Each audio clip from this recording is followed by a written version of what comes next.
Bitcoin को लेकर बाजार हमेशा कंफ्यूज रहता है। अब ये कंफ्यूजन दुनिया के सबसे अमीर आदमियों में से एक बिल गेट्स ने सलाह देकर साझा किया है।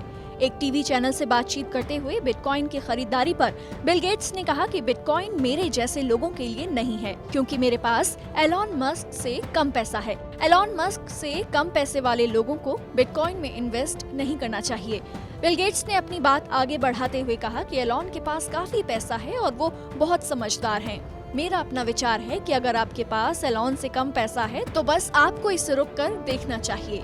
दरअसल दुनिया के सबसे अमीर व्यक्तियों में शुमार और टेस्ला के सीईओ एलॉन मस्क ने हाल ही में बिटकॉइन में भारी भरकम इन्वेस्ट किया है।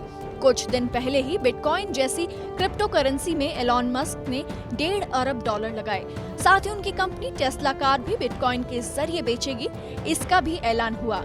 ये खबर आते ही बिटकॉइन में जबरदस्त उछाल आया, लेकिन इसके कुछ दिन बाद एलॉन के एक ट्वीट से उन्हें $1500 करोड़ का नुकसान हो गया। एलॉन ने ट्वीट करते हुए कहा कि बिटकॉइन और एथर की कीमतें बहुत ज्यादा हैं। मस्क के इस कमेंट के बाद टेस्ला के शेयरों में जबरदस्त गिरावट हुई और कंपनी को भयंकर नुकसान हुआ। बिटकॉइन के उतार चढ़ाव के इस खेल को देखते हुए माइक्रोसॉफ्ट हेड बिल गेट्स ने खुद को बिटकॉइन से दूर रखने की बात कही।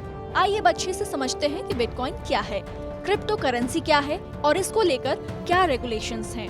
क्रिप्टो का मतलब होता है गुप्त, एक ऐसी चीज जो रियल ना हो, यानी वर्चुअल, आभासी।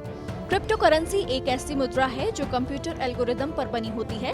इसकी माइनिंग की जाती है हाई स्पीड प्रोसेसर वाले कंप्यूटर से, और ये सिर्फ इंटरनेट और कंप्यूटर पर उपलब्ध होती है। बिटकॉइन का कोई मालिक नहीं होता। एक तरीके से देखा जाए तो ये एक इंडिपेंडेंट करेंसी है जिसे कोई भी अथॉरिटी काबू नहीं करती। बिटकॉइन जैसी और भी कई क्रिप्टो करेंसीज हैं, जैसे रेड कॉइन, सिया कॉइन, सिस कॉइन, वॉइस कॉइन और मोनेरो।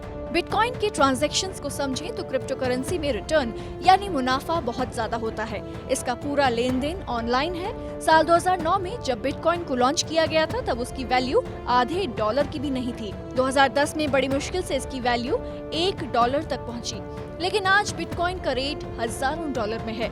अकेले 2020 में बिटकॉइन ने 300% से ज्यादा रिटर्न दिया और ये $40,000 तक पहुंच गया। 2021 को बिटकॉइन का साल बताया जा रहा है, इसलिए एक बिटकॉइन $50,000 के पार जा चुका है। दरअसल बिटकॉइन की कीमत बढ़ने का कारण है अर्थव्यवस्था वाला नियम, यानी डिमांड ज्यादा, सप्लाई कम। इसलिए इसका रेट तेजी से रफ्तार पकड़ता है। पूरी दुनिया में इसके लेन देन की व्यवस्था अलग अलग है।